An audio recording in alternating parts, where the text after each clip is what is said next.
Vai ficar aí atrás, mocinha? Aí é mais tranquilo, né? Tá bom, então. Vamos começar. Então, vamos ficar em pé. Vamos começar a nossa aula hoje. Hoje, é a última aula do semestre de aconselhamento cristão. Mas esse módulo vai continuar, tá? No próximo semestre. Eu vou trazer umas questões mais práticas para vocês, tá bom? Vai ser bem legal também. Vamos orar. Senhor nosso Deus, Pai, graças te damos por estarmos aqui, Senhor, na tua presença, neste lugar, para aprendermos, Senhor, mais de ti, da tua palavra. Que teu Espírito Santo, Deus, nesta noite, tenha plena liberdade, Pai, para falar conosco, para nos orientar, para nos ensinar, Pai. Nos fazer, Senhor, cumprir a tua vontade nessa terra. Que nós possamos, Senhor, fazer diferença no teu reino, através do conhecimento que cada um de nós temos obtido neste lugar, Senhor. Agradecemos a ti, Senhor, por este privilégio de estarmos aqui nesta noite, Senhor, para aprender de ti. Nos ajuda, nos orienta, nos fortalece. Aqueles, Senhor, que não puderam estar aqui conosco, o Senhor sabe o motivo, o Senhor sabe a razão. Que o Senhor possa visitar a cada um, Senhor, em suas dores, em suas angústias, em seus sofrimentos e em suas impossibilidades. Pai, que a tua mão de poder seja sobre cada um dos teus filhos nesta noite. Sê conosco, em nome de Jesus nós oramos a ti. Amém. Bem, hoje o nosso capítulo do livro é o capítulo 36 do livro do Gary Collins, sobre aconselhamento cristão. Esse capítulo fala sobre a natureza, os princípios e a prática do aconselhamento voltado para pessoas em situação de crise emocional e espiritual. O que eu faço quando alguém chega, a mim com uma crise emocional, com uma crise psicológica ou uma crise espiritual? Hoje o Gary vai nos trazer muitas orientações valiosas porque muitos, talvez de vocês, não encaminhem para o ministério do aconselhamento, mas, gente, tenham certeza que em algum momento esses conhecimentos vão ser úteis para vocês. Com a família, com os filhos, com os amigos. Em algum momento, esse conhecimento vai ser útil. Eu sempre penso que conhecimento, você precisa absorver o máximo que você puder, porque em algum momento esse conhecimento vai ser útil para você. É como o apóstolo Paulo fala: aprendei de tudo, retende o que é bom. Né? Tá? Então, conhecimento nunca é demais. Às vezes a gente diz assim, mas eu não vou trabalhar com isso. Mas aí, na hora que você precisar, você vai dizer assim, nossa, por que eu não dei mais atenção, eu não aprendi mais sobre? Em algum momento, até mesmo para você, pode ser útil esse conhecimento. Então, vamos começar. Qual é a natureza da crise?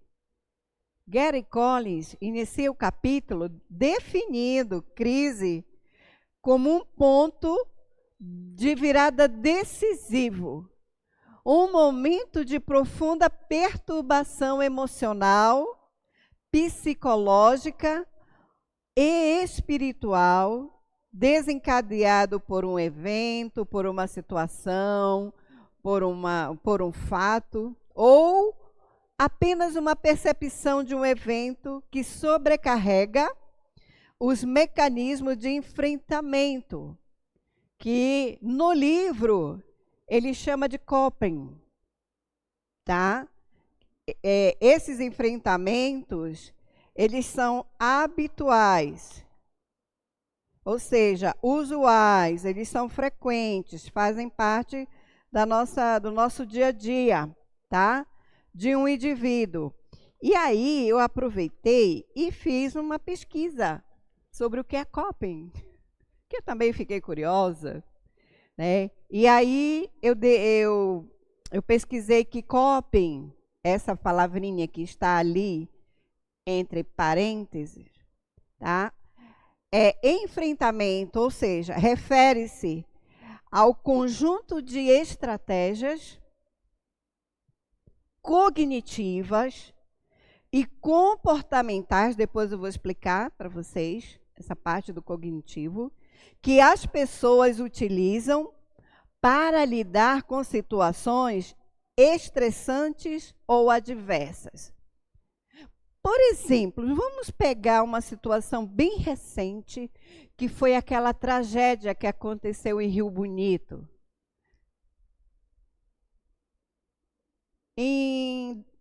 Amanheceu o dia, essas pessoas estavam trabalhando em suas casas, saindo, indo ao comércio, e no final da tarde veio aquele tornado, aquele furacão e destruiu tudo. Imagina você, pessoas que passaram uma vida para construir uma casa, uma loja, em questão de segundos, tudo foi abaixo, tudo foi à ruína. O coping são essas estratégias que a pessoa vai utilizar para ela se levantar. O que eu vou fazer agora? Está tudo caído, está tudo destruído. E agora? Quais são as estratégias? O que eu preciso fazer para eu me reerguer de novo? Que não é fácil. Imagina. Pessoas que passaram a vida toda economizando, que de repente perde tudo, e agora? Como que ele vai ter que passar mais quantos anos juntando dinheiro? Então, esses eventos... Hein? Isso, entende? Às vezes a pessoa fez um empréstimo, né? Fez um empréstimo para fazer a construção, está devendo ainda e de repente tudo foi abaixo. Imaginem vocês, o que vocês fariam? Como que vocês aconselhariam uma pessoa em crise? Aí é uma crise emocional, que pode gerar também uma crise espiritual. Por que que Deus permitiu, né? Pode vir esses questionamentos. Deus não me ama. Se Deus me amasse, Deus não permitiria. Enfim, poderia vir uma série de questionamentos. Então, o coping são essas estratégias que são utilizadas para se enfrentar. Como que eu vou enfrentar essa dificuldade? Como que eu vou enfrentar essa crise? Como que eu vou enfrentar esse problema? É um processo adaptativo, que ajuda a medir o impacto do estresse na saúde mental. Porque está tudo bem, mas de repente uma pessoa da nossa família morre, que a gente não estava esperando. E até quando os médicos desenganam, né? Que a gente já sabe que aquela pessoa vai em algum momento morrer, a gente não está preparado. Ser humano, nós não estamos preparados para a morte. Porque lá em Eclesiastes 11:3 diz que Deus colocou no coração do homem a eternidade. Em nossa essência, existe uma inscrição de eternidade. É por isso que nós sofremos diante da morte, porque a morte é uma ruptura. E nós não sabemos lidar com essa ruptura da existência humana, nesse plano. Então, entramos em crise. Todos nós entramos em crise diante de uma situação estressante, diante de uma perda que você não estava preparado. Entende? Tá. Visando reduzir emoções desagradáveis, como ansiedade ou sofrimento. Isso aqui tudo é o coping. Essas estratégias para ajudar em como que eu vou sair Como que eu vou resolver esse problema? Porque inicialmente a gente se desespera. Porque a gente não tem ainda a solução. A gente só está com a crise na mão. Então a gente precisa, em algum momento, respirar fundo e procurar estratégias para resolver o problema. Porque todo problema surge para ser resolvido. E todo problema tem solução. Exceto a morte, é aqui nesse plano físico ainda. Se Deus quiser ressuscitar, Ele ressuscita. Mas a morte é uma realidade que a gente tem que lidar o tempo todo. E falar de vida é falar de morte. E falar de morte é falar de vida. Porque a morte se encerra para quem foi e continua para quem continua vivo. A vida. Entende? A vida continua. E é difícil continuar. Então, o coping são essas estratégias que eu vou utilizar. Essas estratégias podem ser saudáveis ou não. Pode me fazer bem ou não. E são utilizadas individualmente. Gente, cada um tem a sua própria forma de reagir. Eu não posso impor para ninguém. Eu posso ouvir, eu posso ajudar, eu posso auxiliar, eu posso até mostrar saídas. Mas cada um vai resolver como que vai lidar com a sua dor, com o seu sofrimento, com a sua angústia. Isso é um fato. Tudo bem? Essa é uma pesquisa que eu fiz à parte, não está no slide, por isso que eu estou lendo aqui, tá? Porque eu já tinha feito a aula, e aí eu digo, não, vou levar algo a mais para eles. Tá? Essas estratégias podem ser saudáveis ou não, e são utilizadas individualmente ou em grupo, para lidar com desafios internos ou externos. Porque os nossos desafios, eles não são só externos. Por exemplo, uma perda não é só externa, é principalmente interna. Como que eu vou lidar com esse vazio que vai se instalar com a ausência dessa pessoa amada? Principais aspectos do coping. Primeira coisa, ele é um processo adaptativo. Com a ausência, eu vou precisar me adaptar com essa ausência. Com qualquer perda, eu vou ter que me adaptar com essa perda. Entende? Então, eu tenho que ter estratégias. Eu tenho que ter estratégias para continuar, apesar da perda. Tudo bem? Seja ela qual for. Eu falo mais da morte, porque eu acredito que é a dor mais intensa. Por exemplo, se eu perder o emprego, eu tenho possibilidade de encontrar outro emprego? Tenho.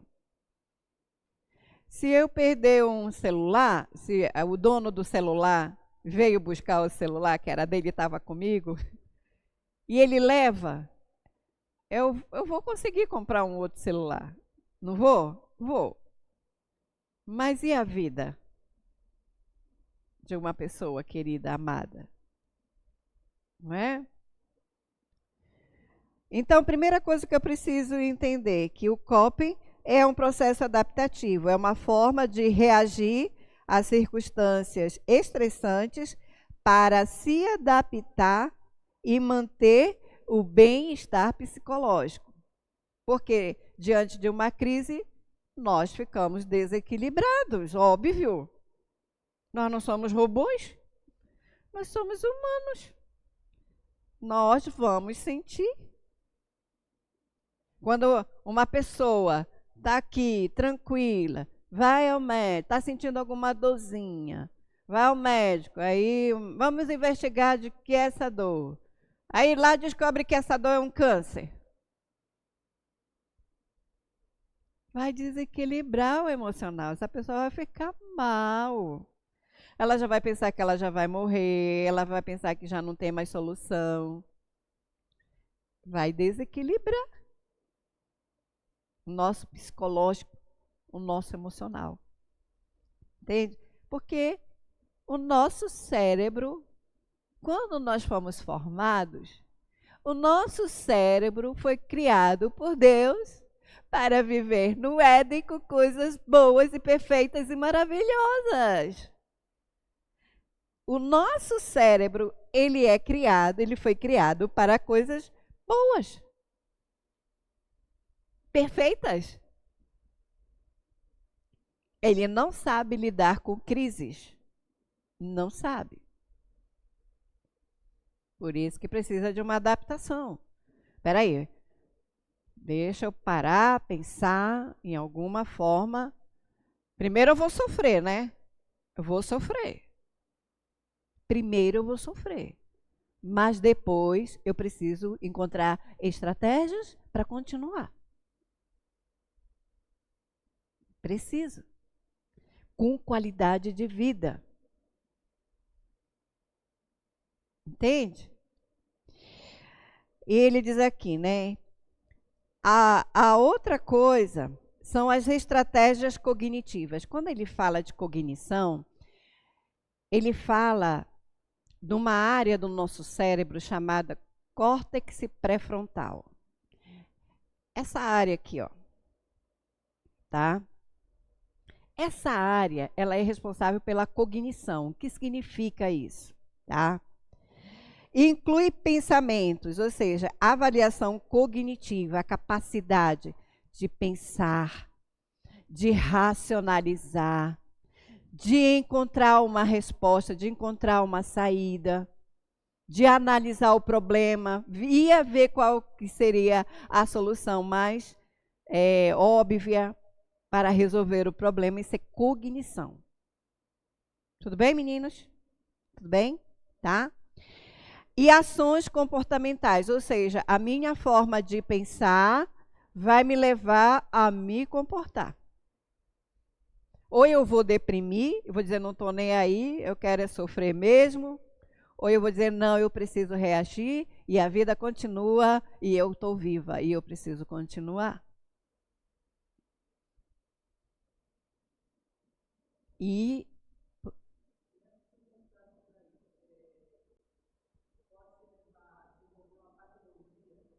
sim, sim. Dependendo da intensidade da perda, pode desenvolver psicopatologias como depressão, transtorno de ansiedade, transtorno do pânico, psicopatologias, psico de psique. As psicopatologias são no aspecto mental. Não mental no sentido de loucura, mas no sentido de funcionamento da mente, ou seja, emoções e pensamentos. Tudo bem?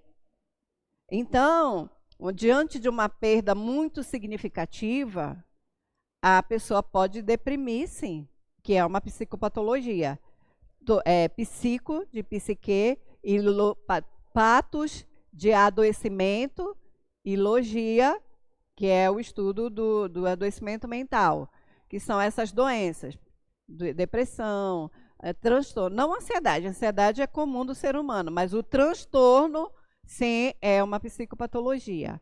Transtorno do pânico, tá? Transtorno do estresse pós-traumático, isso tudo são psicopatologias. Tudo bem? Pode desenvolver, sim.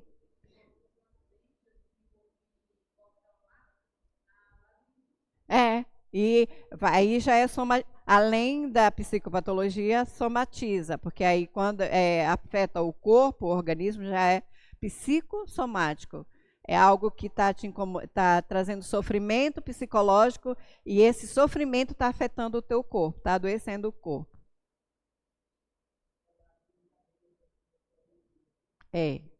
Tudo bem? Então, usuários para gerenciar demandas e estressores. Aplicações, ou seja, como que eu vou aplicar essa estratégia que eu estou cognitivamente pensando, racionalizando, passando. Olha, gente, quando uma crise está todo o nosso corpo, a alma e espírito envolvido. Nós somos um ser que temos um corpo, uma alma e um espírito. Então, diante de um impacto, tudo isso vai ser abalado. Talvez não a fé. Em alguns casos, até a fé. Entende? Dependendo do impacto. Então, a pessoa precisa de alguém que vá ajudá-la, né? Tá? As aplicações é uma ferramenta importante para entender como os indivíduos lidam com os eventos estressantes, ajudando a desenvolver intervenções para melhorar a capacidade de enfrentar aquela situação. Outra coisa, exemplos de estratégias incluem procurar apoio social, expressar emoções, porque às vezes a pessoa diz, eu não quero que ninguém saiba que eu estou triste, eu não quero ouvir que ninguém me fale nada. Então, tem que expressar as emoções. Afetos, gente, tem que ser comunicado, porque as pessoas não vão adivinhar a tua dor, o sofrimento. Os afetos, aquilo que está nos incomodando, os sentimentos têm que ser comunicados. Senão, não tem resolução de problema, de angústia. Buscar soluções para o problema ou, em alguns casos, evitar o problema. Em alguns casos, você precisa enfrentar, em outros casos, você precisa evitar. Por isso que cada caso é um caso. Tudo bem? Em saúde mental, o termo é mais utilizado em psicologia para descrever o processo de lidar com o estresse. Tá? Vamos continuando aqui a nossa... Esse é só o coping. Deu para entender o que é o coping? Tudo bem? Então, vou seguir, tá? Isso aqui é outra coisa que depois eu posso falar, escrever e mandar para vocês. Aqui é sobre cognição, que eu trouxe também. Cognição se refere aos processos mentais que permitem o conhecimento. Então, toda vez que se fala de cognição, está se falando de aquisição de conhecimento.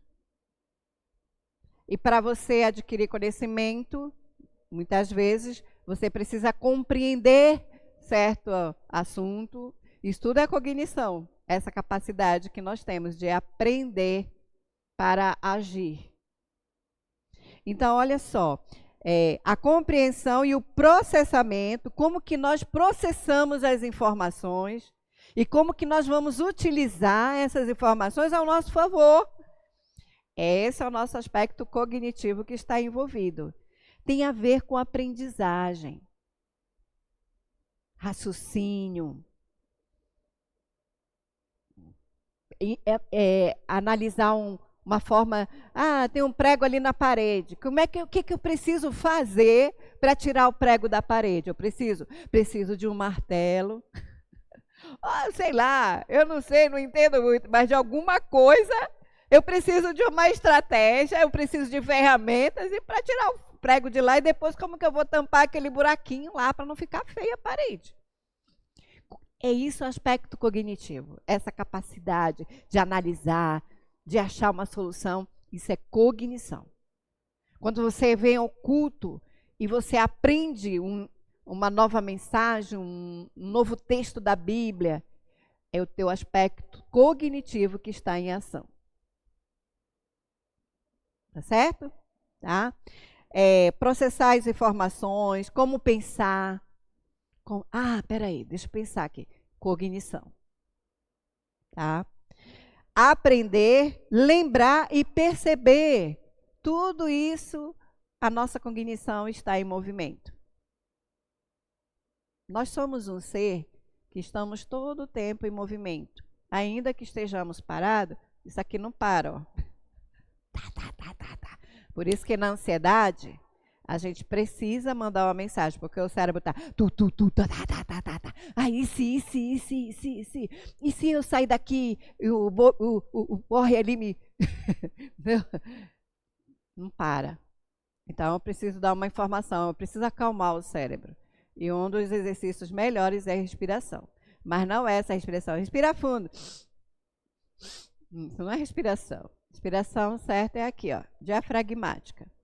O músculo responsável pela respiração, por controle de respiração, é o diafragma. O pulmão não controla a respiração nenhuma. É aqui. É um tipo que de respiração que chama mindfulness. Tá? Mas deu para entender? Tudo bem sobre cognição? Vamos continuar. Crise como oportunidade e também crise como perigo. Pode ser uma oportunidade, mas também pode ser um perigo para a pessoa. Tá? Ele enfatiza, o Collins, tá?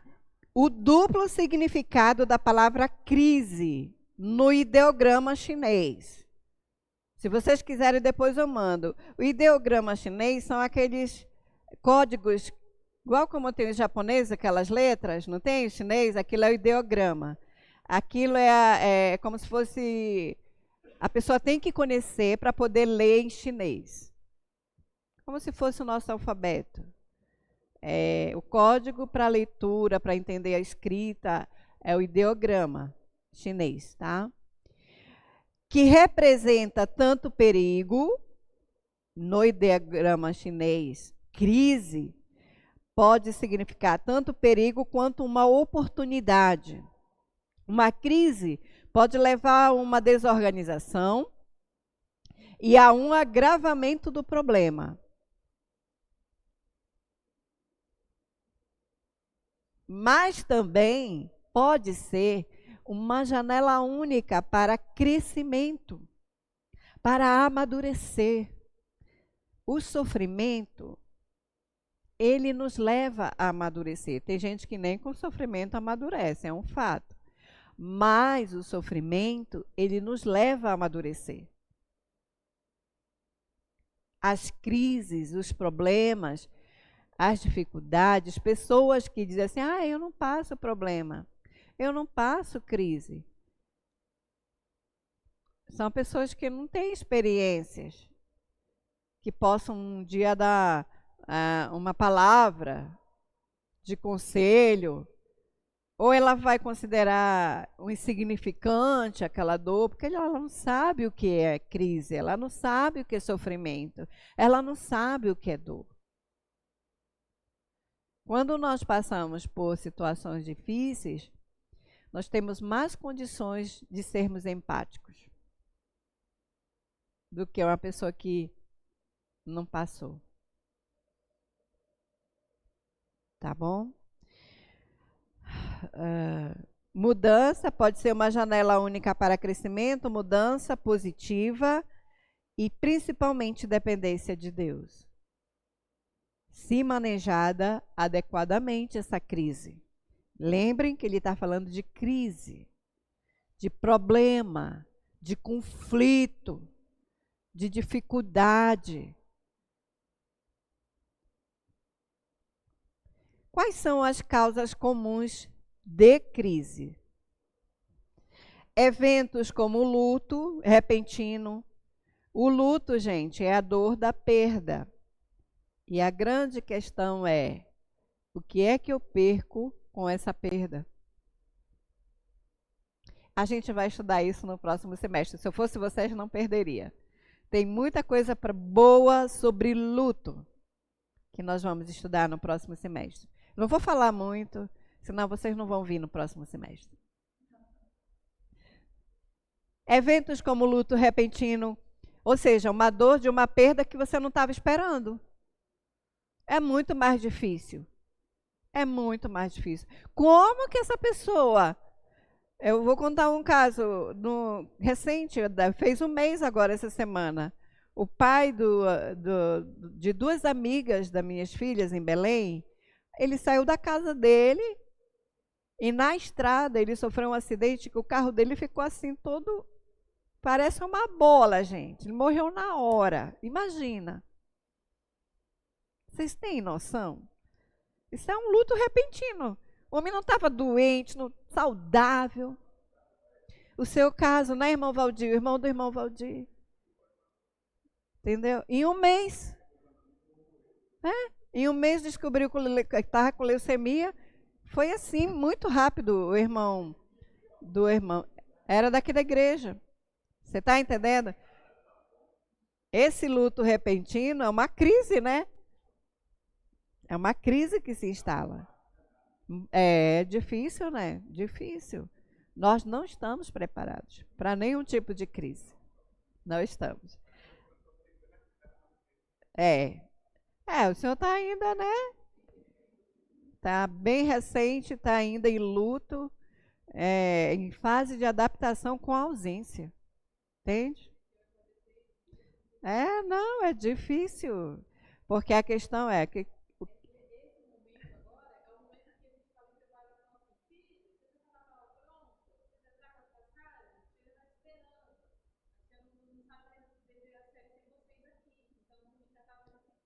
É.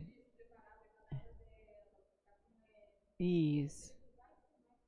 Vai ser. Certamente, tá? Diagnóstico de doença grave. Isso tudo é causa de crise. Lembra lá do texto, ó, o tema: causas de crise comuns. Divórcio é uma crise, também é luto, porque está perdendo o relacionamento. Qualquer relacionamento, um namoro, uma amizade que se encerra é luto, que é dor de perda. Perda de emprego é luto.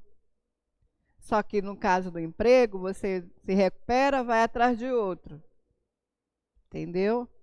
Traumas, acidentes, assaltos, desastres naturais. E interessante do caso do pai dessas meninas, que elas tinham colocado um aplicativo no celular, e foi por esse aplicativo que a Polícia Federal encontrou a filha, para ir reconhecer o corpo do pai, que estava todo. Elas ficaram assim, ó, atônitas, assim, sem ação. Elas não tinham ação de nada.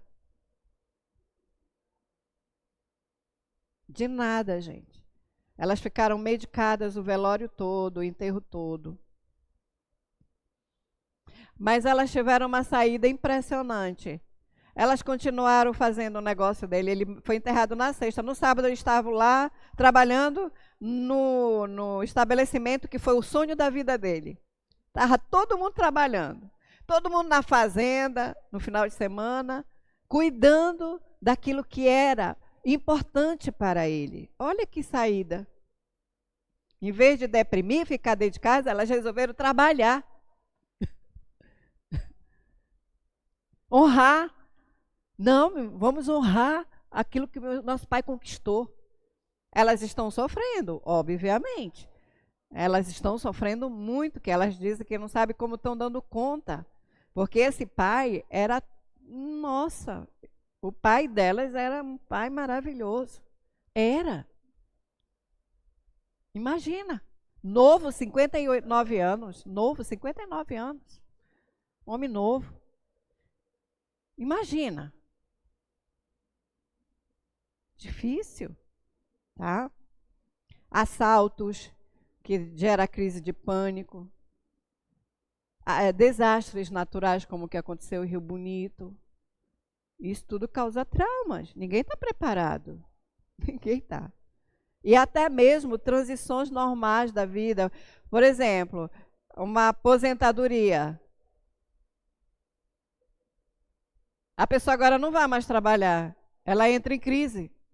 O que eu vou fazer agora da minha vida? Passei a vida toda trabalhando. Tem gente que deprime de um jeito.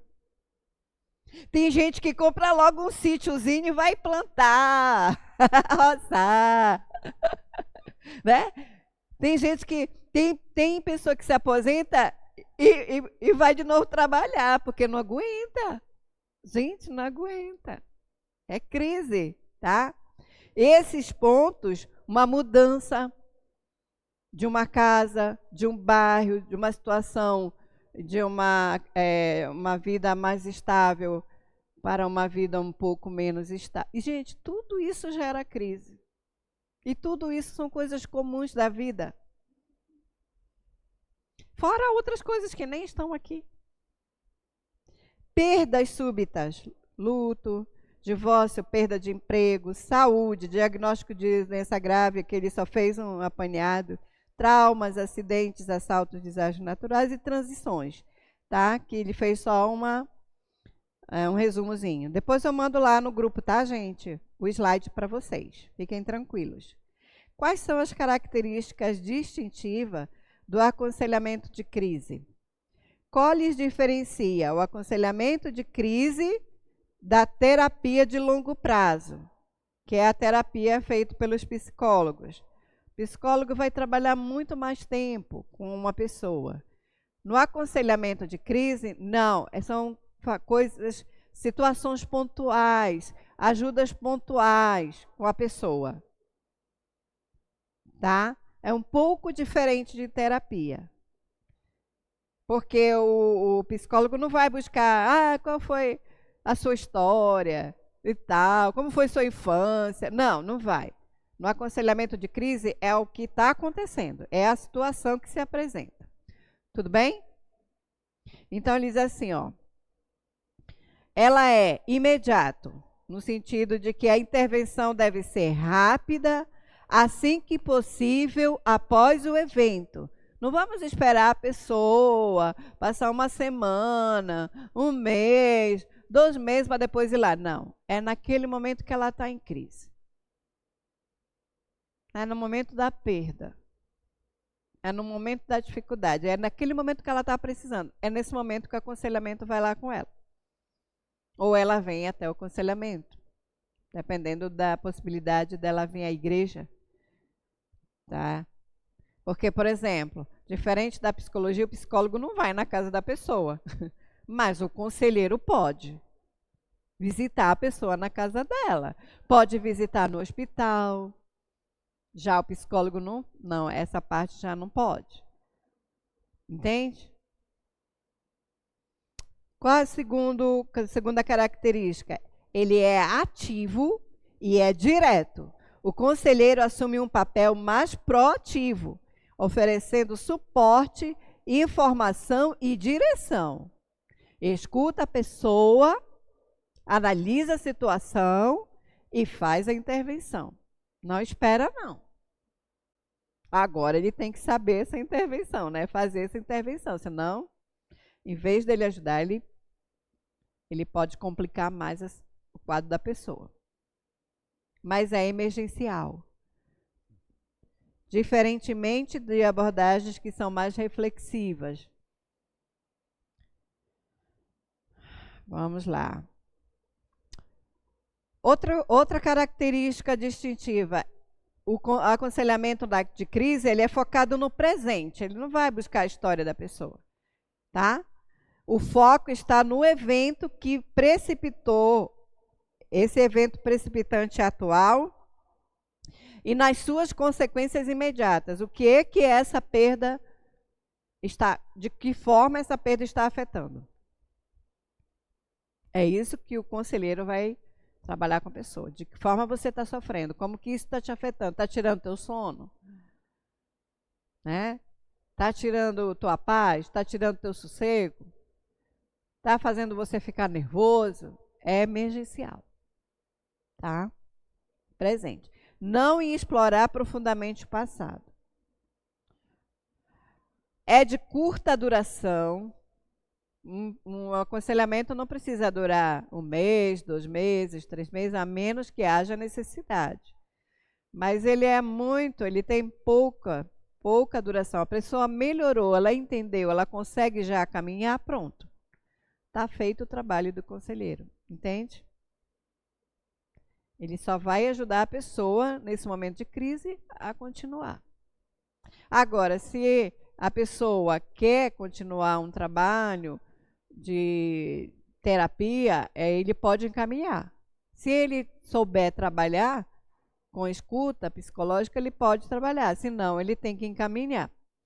Porque lembra que eu falei numa aula que a gente tem que entender os nossos limites? Até onde a gente pode ir? Quando a gente perceber, e isso não vai diminuir o nosso trabalho como conselheiro. A gente só vai entender que nós temos um limite. E que se a gente ultrapassar esse limite, pode ser prejudicial para a pessoa. Então, é muito melhor encaminhar para quem possa dar até mesmo o pastor, muitas vezes, que tem muito mais experiência, ou um irmão da igreja que tenha muito mais experiência, a gente pode encaminhar. Olha, eu só consigo com você até aqui. Isso é humildade. Isso não vai diminuir o teu potencial enquanto conselheiro. De jeito nenhum. Tá? O objetivo é restaurar o equilíbrio e o funcionamento mínimo, não resolver todas as questões subjacentes da vida da pessoa, ou seja, que estão ali fundamentando, que estão ali embasando o comportamento da pessoa. O conselheiro não vai buscar isso. É a crise. A minha crise, digamos que a pessoa chega, está desesperada, porque não está ninguém trabalhando na casa, está todo mundo passando necessidade, passando fome. Qual é a crise? Financeira. Se eu resolver essa crise para ela, acabou o problema dela. Eu consigo um trabalho para ela, eu consigo uma cesta básica. Ela vai começar a trabalhar. Quando a pessoa começa a trabalhar, não tem dinheiro nem para se locomover até o trabalho. Então, eu vou te custear todos os dias até você receber o seu. E isso vai ajudar essa pessoa na crise. É emergencial. Depois que você receber seu salário, não precisa me pagar, não. Pegue seu salário e vai pagar suas contas, vai comprar, fazer suas despesas, entende? É emergencial. Isso pode vir depois, se necessário. Essas questões subjacentes, outros problemas, outras questões, outros traumas, tá? Orientado para objetivos práticos. O alvo é ajudar a pessoa a recuperar um senso de controle, porque muitas vezes a pessoa fica muito desesperada. Ela fica muito angustiada, ela não consegue ver uma saída. Ela não consegue resolver, achar uma solução. Ela fica totalmente descontrolada. E o conselheiro vai ter que ajudar, né? Essa pessoa, calma, respira fundo, vamos achar uma saída. Isso vai se resolver. Precisa tranquilizar essa pessoa novamente. Encontrar apoio e desenvolver um plano de ação imediato. Você tá passando fome, então você precisa de comida. Não é? É comida o problema dela. Então vamos arrumar uma cesta básica. Arrumar uma cesta básica vai já melhorar. Mas aí quando acabar, vamos agora. Você faz a comida, come, depois a gente vai atrás de emprego para você. É bem isso, tá? Ou indica, ou entra em contato. Olha, eu tenho uma pessoa aqui que está precisando, você está precisando de alguém, entende? Fazer essa intermediação, caminhar para outra pessoa que possa ajudar, enfim. É imediato. Estágios de uma crise, segundo o modelo de Collis. Quais são os estágios, tá? Ele descreve um padrão comum pelo qual as pessoas passam durante uma crise.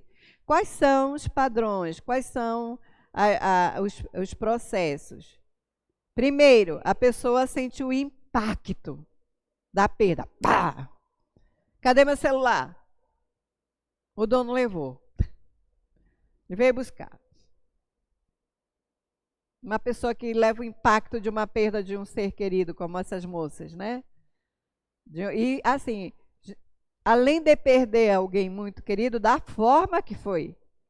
Um acidente muito trágico. Gente do céu. Gente do céu. Então, a primeira coisa diante de uma crise é o impacto que nós levamos diante da situação. Nós ficamos ali. O que eu vou fazer com isso agora? Como que eu vou resolver isso, né? E agora? O choque inicial. A pessoa se sente atordoada, confusa, em negação. Não é possível, não acredito que isso aconteceu. Não pode ser. Impossível. Não dá para acreditar. E emocionalmente o quê? Entorpecida. A pessoa fica lá, sei o que dizer. Entende? Primeira coisa, né, é o impacto. A segunda coisa, vem o caos, né? E agora? E agora? O que eu vou fazer? Vem o caos.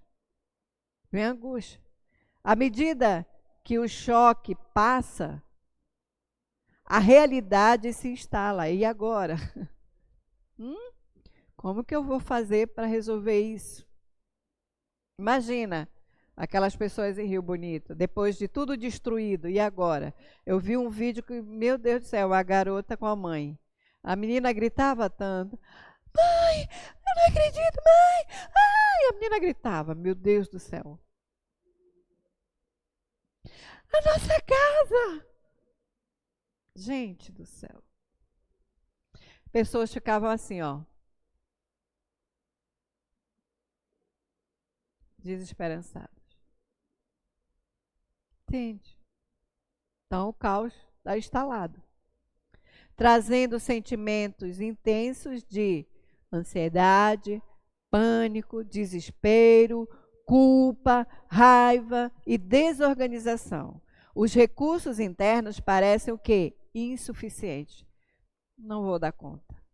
Não vou dar conta. Não tem como dar conta. Só que a gente não percebe que o dia vai passando, o outro dia vai passando e a gente está dando conta. E a gente está dando conta. E a gente está dando conta.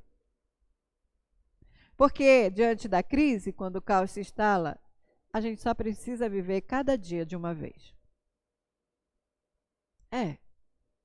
Só cada dia. Vive, não pensa no amanhã, nem no ontem. Vive cada dia de uma vez. Esse é um dos segredos, tá?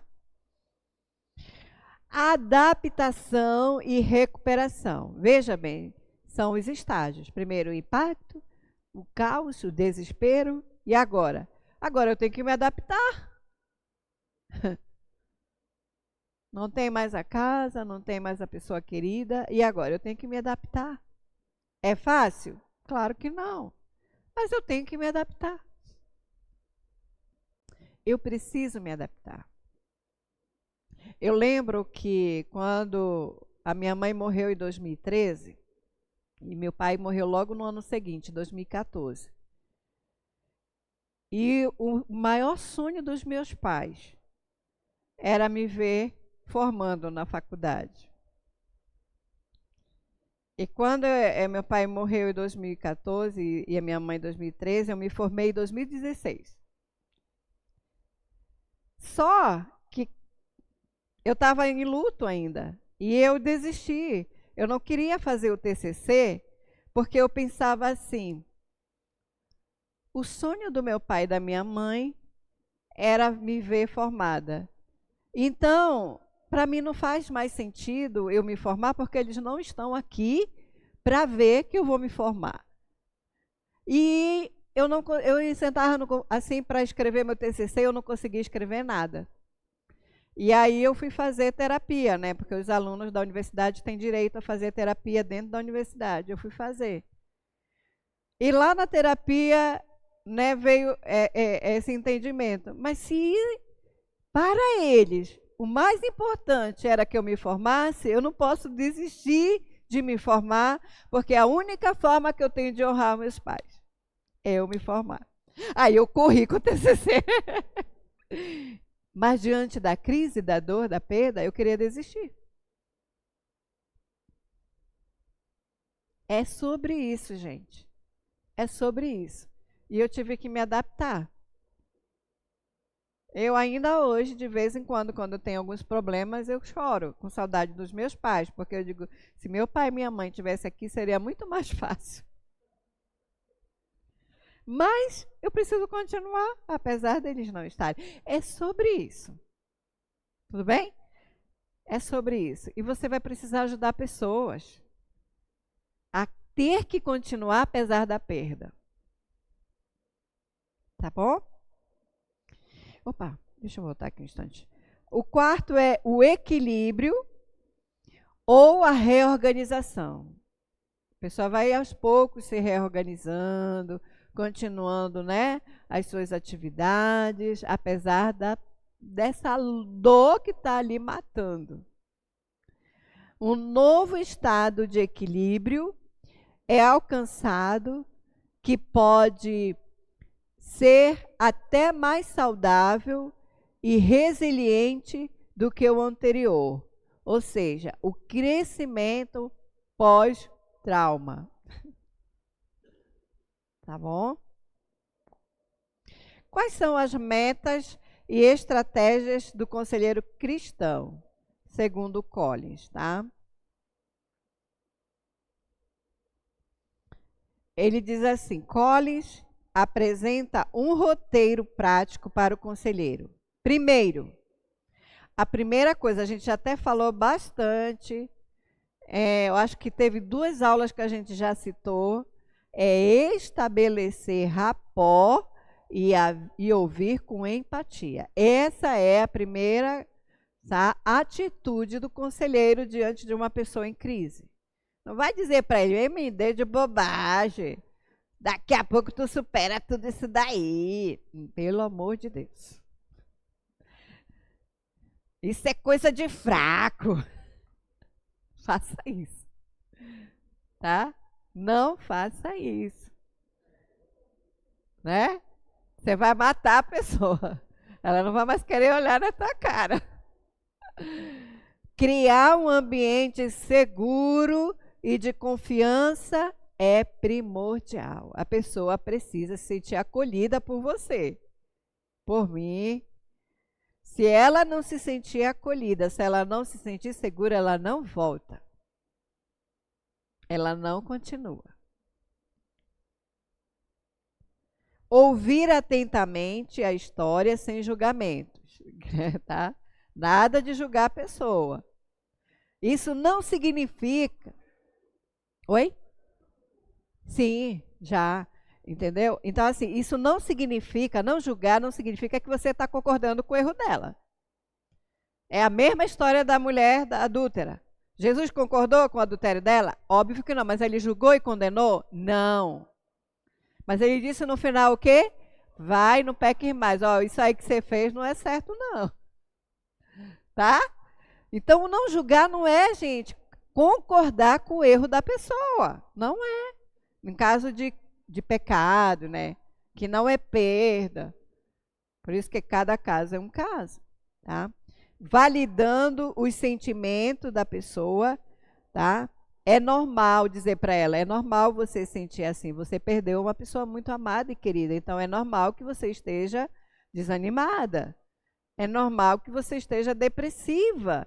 É normal que você esteja sem vontade, mas você, em algum momento, vai precisar reagir. Tudo bem? É sobre isso, tá? É normal sentir-se assim diante de que você passou.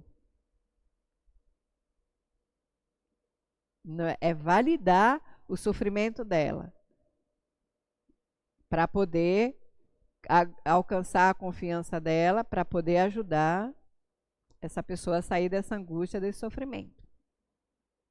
Opa! Avaliar a gravidade e quais são os recursos que você vai utilizar com essa pessoa. Para cada pessoa, gente, é uma estratégia diferente de intervenção. Identificar o evento precipitante específico, o que foi, perda, conflito familiar, foi um acidente, você vai avaliar a situação e a gravidade dessa situação. Avaliar o estado emocional da pessoa diante dessa situação, para eu poder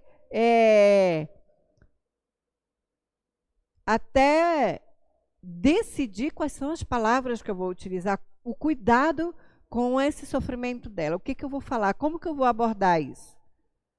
Qual é a hora que eu preciso abordar certos assuntos com ela? Eu preciso ter cuidado com essa pessoa que está em sofrimento. Tá? Se há risco de suicídio, porque, gente, quando a pessoa já está com ideação e suicida, dependendo do que você falar, o que você falar pode fazer essa pessoa decidir de vez pelo suicídio ou não. Então, identificou ideação suicida, pensamento suicida, você tem que avisar a família. Primeira coisa. A família precisa estar em alerta para que possa evitar que essa pessoa cometa suicídio. Você tem que avisar. Já percebeu que a pessoa está ali ou querendo se suicidar ou querendo matar alguém? Você tem que avisar. Não pode deixar. Entende? Olha como que é complicado. É difícil. A pessoa chegar para você, eu quero matar fulano de tal, eu já fiz tudinho a casinha para ele, já está tudo arquitetado o plano. O que você vai fazer? Gente do céu. Graças a Deus que na igreja não tem, né, essas coisas. Graças a Deus. Mas vamos que tem um vizinho seu, uma familiar, alguma situação familiar. O que você vai fazer? Na igreja não tem, mas e fora? Nossos campos de relações fora a igreja. O que você vai fazer? Tem que pensar, né? Mapear a rede de apoio disponível. Quais são os familiares, quais são os amigos, na igreja, quem são as pessoas que podem ali estar auxiliando. Fazer esse mapeamento. Entender a visão de mundo e a fé da pessoa, como ela está vendo Deus nessa situação. Tudo isso tem que avaliar para desconstruir aquilo que está de negativo na mentalidade da pessoa, sem desvalidar a angústia e a dor dela. Tudo bem até aqui, gente? A outra coisa, explorar mecanismos de enfrentamento passados. O que significa isso? Perguntar para a pessoa: o que você fez em momentos difíceis no passado que te ajudou? Quais foram as saídas? Quais foram os mecanismos que você utilizou para sair de outras situações? Isso às vezes pode até não ser tão, né? Porque se for uma situação diferente, não vai ajudar tanto. Mas em alguns casos, sim, pode ajudar. Como que você reagiu diante de alguma situação? Me conta aí uma situação difícil pela qual você passou. Aí a pessoa vai começar a entrar em contato com aquela experiência. Aí você pergunta para ela: e o que foi que você fez para sair disso? Aí ela vai te dizer: olha, se você perceber que pode utilizar nessa situação, olha, você sabia que você pode fazer da mesma forma aqui? Você pode usar esse mesmo mecanismo de defesa? Você pode utilizar essa mesma forma de ação, de comportamento aqui? Você pode fazer isso. Pode ajudar também. Tá? Isso pode revelar estratégias úteis que foram esquecidas na desorganização atual. Ela pode ter recursos. Na verdade, gente, nós temos recursos dentro de nós. Temos. Só que quando a gente se desorganiza, a gente não consegue ver os nossos recursos. A gente está tão desequilibrado que a gente não consegue ver os recursos que nós temos para passar por essa situação e continuar. Os recursos estão dentro de nós, só que a gente não consegue ver, porque a gente está muito perturbado, a gente está muito desorganizado. Gerar alternativas e um plano de ação correto, de forma colaborativa, ajudar a pessoa a listar possíveis passos. Gente, é muito importante você colocar a pessoa para fazer alguma coisa. Vamos avaliar. Escreve aí para mim. E aí você pede para ela listar a situação, o que está ali fazendo mal para ela, O que está angustiando? Não, escreve. Não, eu não sei não, começa a escrever. A pessoa começa a escrever, o cérebro começa a trabalhar. Aí ela vai escrevendo e você vai trabalhando com ela. Olha isso aqui.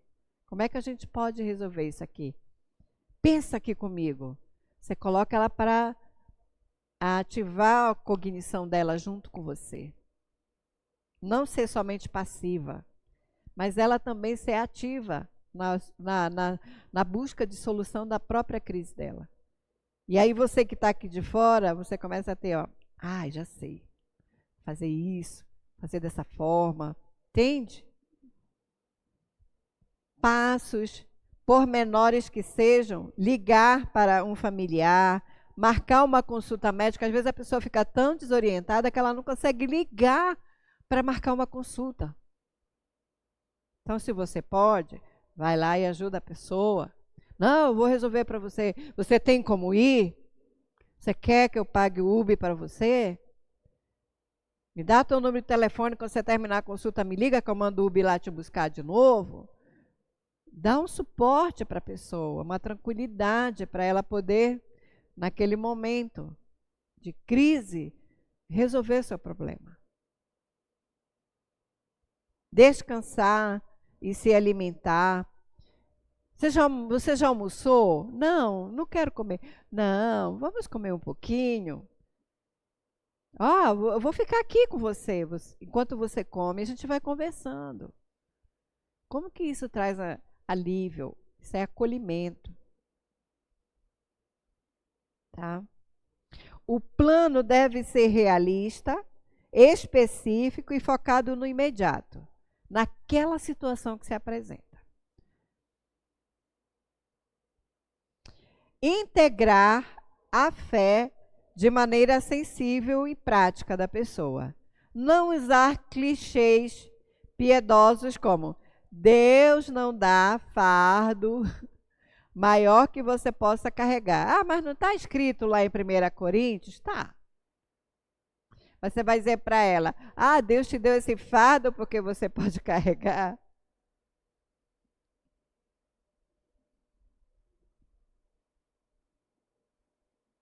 É o autor, tá, gente? Não sou eu. É o autor que escreveu o livro que dá essa orientação. É um homem muito experiente em aconselhamento. Eu estou só repassando para vocês o que está no livro.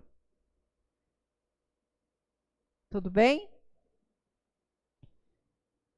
Essa fala que você diz para a pessoa minimiza a dor dela. Está dizendo para ela, isso aí, você está passando. A gente sabe que Deus vai dar graça, sim. A gente sabe. A Bíblia fala, assim, que Deus não nos dá provação acima das nossas forças, né? A Bíblia também fala. Mas, às vezes, nesse momento não é o momento. No momento do início da crise, não é. Depois que ela está mais forte, depois que ela já está equilibrada, aí sim você fala para ela, você viu que você conseguiu? Sabe por quê? Porque Deus não dá um fardo que você... Mas depois, não no começo, tá?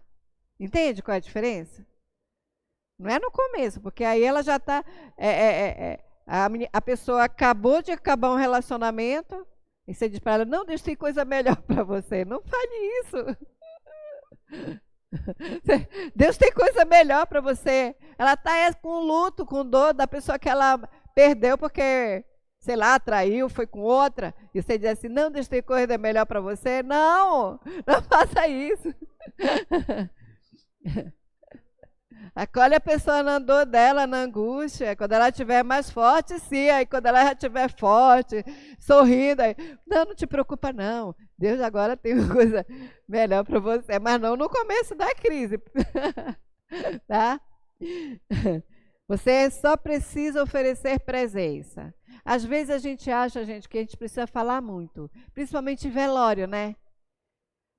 Gente, no velório, a melhor coisa que a gente faz é ficar em silêncio.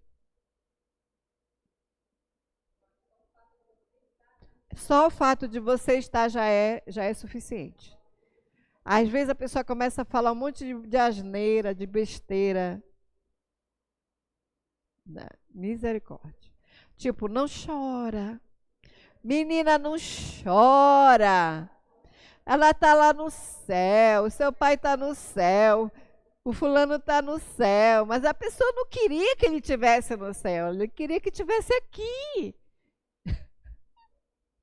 Não chora, deixa a pessoa chorar. Ela tem o direito, ela está sofrendo, deixa ela chorar. Não diga para a pessoa que está em luto não chorar, pelo amor de Deus. Diga para ela, chore, porque chorar vai fazer muito bem para ela. Eu acho que eu contei na primeira aula das virtudes, lembra que eu contei de uma menina que a mãe dela morreu de uma forma muito trágica? A roda traseira do ônibus passou por cima da cabeça da mãe dela. E aí eu cheguei na igreja, todo mundo dizendo para ela que ela tinha que rir, que chorar, que a mãe dela estava no céu. E a menina estava assim. Eu disse, ei, vem cá. Abracei ela e disse, aqui você pode chorar, chore. Mas ela chorou. Chega lá, soluçava. Como que você vai dizer para uma pessoa não chorar? Diante de uma perda tão terrível. Isso é insensibilidade diante da dor do outro. Orar com a pessoa. Em um outro momento, né? Não apenas por ela, orar com ela. Ler passagens bíblicas de conforto, como o Salmo 23, o Senhor é meu pastor, o Salmo 34, 18, o Salmo 46, Deus é o nosso refúgio e fortaleza, socorro bem presente na angústia. Entende? Mateus 11, 28 a 30, vinde a mim, todos os que estáis cansados. Essas passagens bíblicas, elas validam a luta, tá? E oferecem esperança. Vinde a mim os que estáis cansados. Jesus não diz assim, não, tu não está cansado não. Vinde, você está cansado? Vem a mim que eu vou te dar alívio. Entende? É diferente de não validar a dor dela. Encorajar a expressão honesta de sentimentos para com Deus, como nos salmos de lamento. Dizer para a pessoa, não, pode falar o que você está sentindo. Porque na hora que a pessoa está ali, ela fala muita coisa. É melhor ela falar do que ela ficar com aquilo preso dentro dela. Porque quando ela fala, em algum momento você vai poder trabalhar. Deixa ela extravasar a angústia, a dor, o sofrimento, falar, mas depois você vai trabalhar com ela. Trazer mensagens para ela de esperança, para ela analisar. A própria pessoa, muitas vezes, nossa, falei tanta bobagem. Nossa, eu falei tanta coisa de Deus que Deus não é, eu não penso nada disso. Foi só o momento da dor, da angústia, do sofrimento. Mobilizar o corpo de Cristo, ou seja, a igreja, para oferecer suporte prático. Como eu falei ainda agora, está com fome? Refeição. Está sozinho? Companhia. Precisa de ajuda financeira?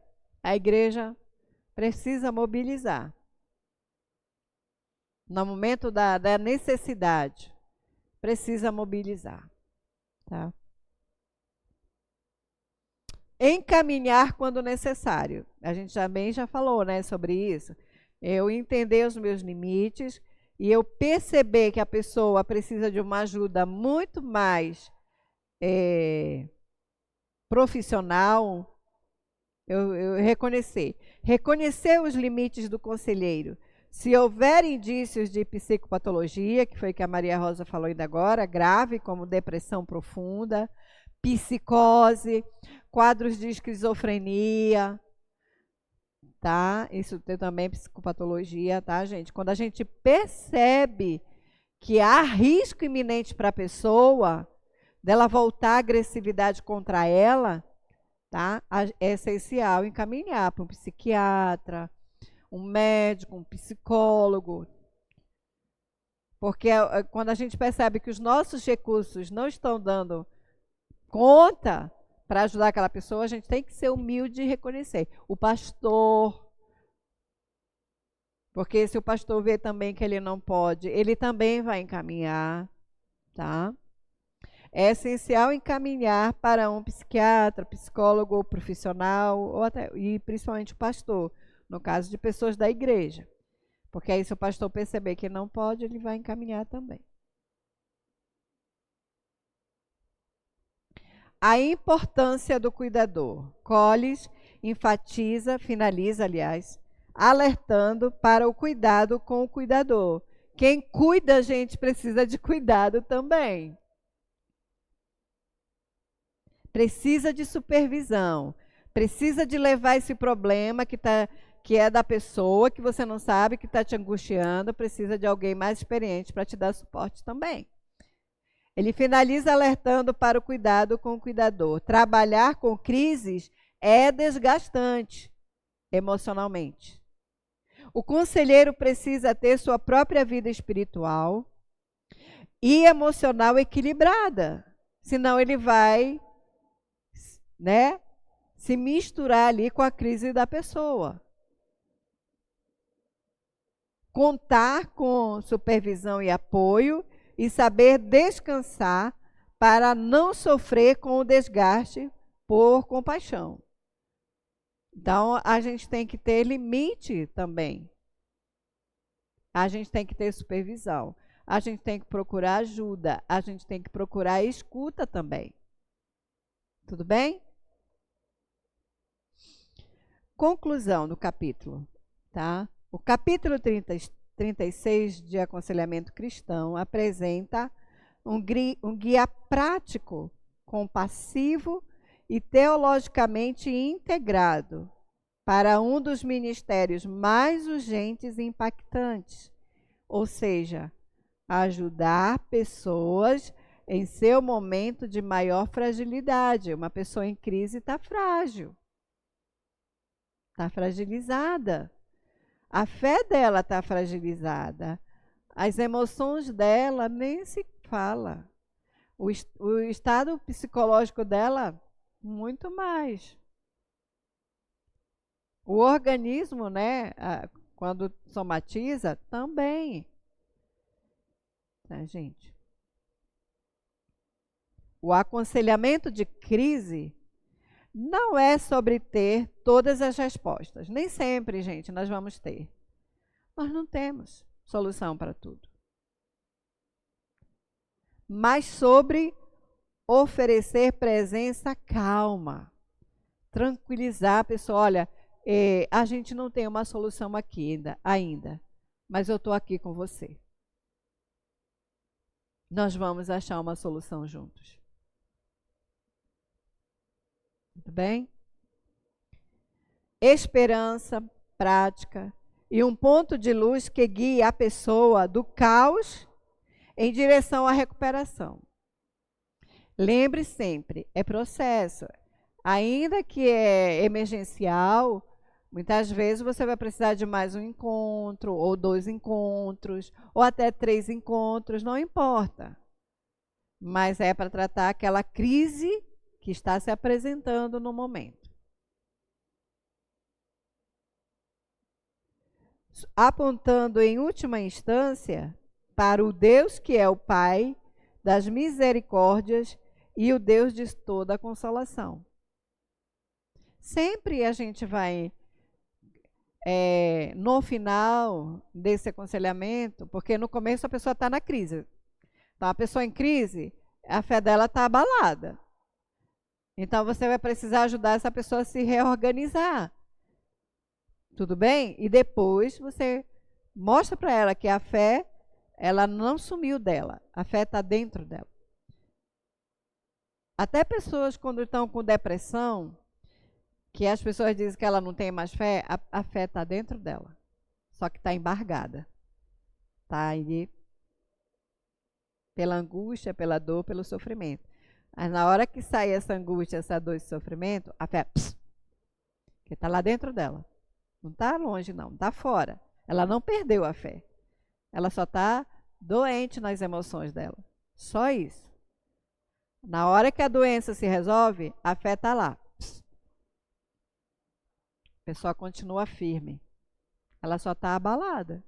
Ela só está sofrendo. Ela só está em angústia. Só isso. Mas a fé está lá.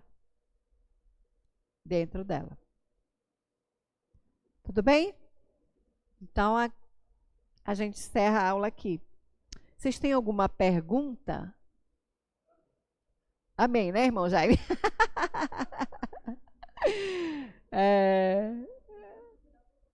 Hein? Foi tudo. Tudo que você precisava ouvir, né? Que bênção, né? É sobre isso. A aula foi para você hoje. Que bênção, eu fico feliz, né? Oi? Só no próximo semestre. Em fevereiro. Em fevereiro, tá? As aulas voltam em fevereiro. Só uma, né? Pouquinho. O senhor não falta, né, irmão Valdir? Muito bem.